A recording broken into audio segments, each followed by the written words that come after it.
Hello friend, top 7 world में आपका स्वागत है। यहाँ पर आपको मिलेगी सबसे रोचक और अनोखी कहानियाँ और सिलाई कुकिंग की वीडियो मिलेगी।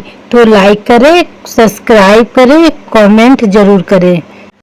उनकी रूह आज भी वहीं भटक रही है।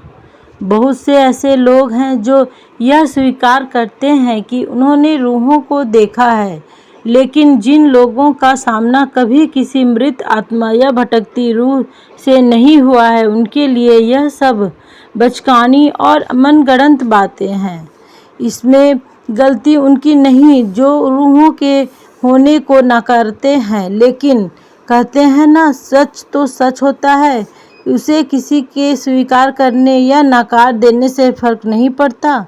और सच यही है कि मरने के बाद अतृप्त और असंतुष्ट आत्माएं इंसानी दुनिया में वापस आती हैं और उनके इस दखल से जीते जागते लोग भी प्रभावित होते ही हैं। साथ ही वह मरने के बाद भी अगर उनकी इच्छाएं पूरी नहीं होती तो वह खुद भी परेशान रहती है। आज हम आपको ऐसे ही एक स्थान के बारे में बताएंगे जहां मुर्दे चलते हैं और मृत आत्माएं अपना पहरा जमाए हुए हैं।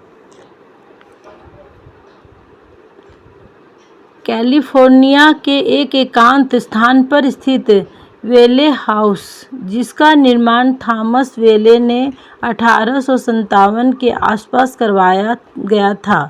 लेकिन जैसे ही थॉमस के बेटे की मृत्यु हुई, इस घर में अचानक ही हादसों का सिलसिला शुरू हो गया। थॉमस का बेटा सिर्फ 18 महीने का ही था जब उसे तेज बुखार ने अपनी चपेट में ले लिया और इसी कारण वह इस दुनिया से चल बसा। वेले परिवार को इस घर में आने से पहले ही यह लगता था कि कुछ तो है जो बहुत अजीब है। उन्हें इस बात का भी अंदेशा था कि इस मकान को रूहों ने अपनी चपेट में ले रखा है। स्थानीय लोगों ने कई बार उन्हें चेताया भी था कि जिस स्थान पर वो मकान बनाने जा रहे हैं वहाँ एक व्यक्ति की मौत हुई थी, लेकिन उन्होंने इस बात पर विश्वास नहीं किया और मकान के निर्माण का काम जारी रखा और इसमें रहने भी आ गए। लेकिन उस मृत आदमी की रूह ने उन्हें हर समय परेशान किया। बेटे की मौत के कुछ समय बाद थॉमस के घर 2 बेटों और 1 बेटी का जन्म हुआ और कुछ ही समय बाद एक गंभीर बीमारी की चपेट में आकर उसकी पत्नी का देहांत हो गया। कुछ सालों बाद जब उनके बड़े बेटे का तलाक हुआ तो इस सदमे को सहन ना कर पाने के कारण उनके बड़े बेटे ने आत्महत्या कर ली। वहीं उनकी बेटी आलिया, जो शादी के बाद उन्हीं के साथ वेले हाउस में रह रही थी, पति की भी मौत हो गई। मौत का यह सिलसिला तब तक चलता रहा जब तक परिवार के हर सदस्य की मौत नहीं हो गई। वर्ष 1961 तक आते आते वेले हाउस के हर एक सदस्य की मौत हो चुकी थी। यह मकान अपने ही लोगों की मौत का कारण बना, इसलिए कोई भी इस मकान को खरीदने के लिए तैयार नहीं होता। स्थानीय लोगों का कहना है कि थॉमस को अपने कमरे में चहलकदमी करते हुए देखा जा सकता है, लेकिन इससे ज़्यादा भयावह मंजर वो होता है जब शीशे में आलिया अपने बाल संवारते हुए दिखाई देती है।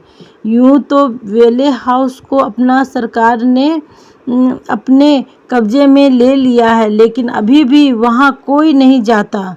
छानबीन करने गए एक दल में शामिल व्यक्ति का कहना था कि रात के करीब 1 बजे जब वो और उनकी टीम घर का मुआयना कर रहे थे, तब उन्हें हर कमरे में किसी के होने का आभास हुआ। उन्हें एक औरत भी चलती हुई दिखाई दी, लेकिन जब उस पर टॉर्च की रोशनी डाली तो वह दरवाजे में समा गई। लोगों का कहना है कि वेले हाउस में जितने भी लोगों की मौत हुई, आज भले ही वह इंसानी शरीर के साथ इस दुनिया में नहीं है, लेकिन आत्मा बनकर वह आज भी यहीं भटक रहे हैं।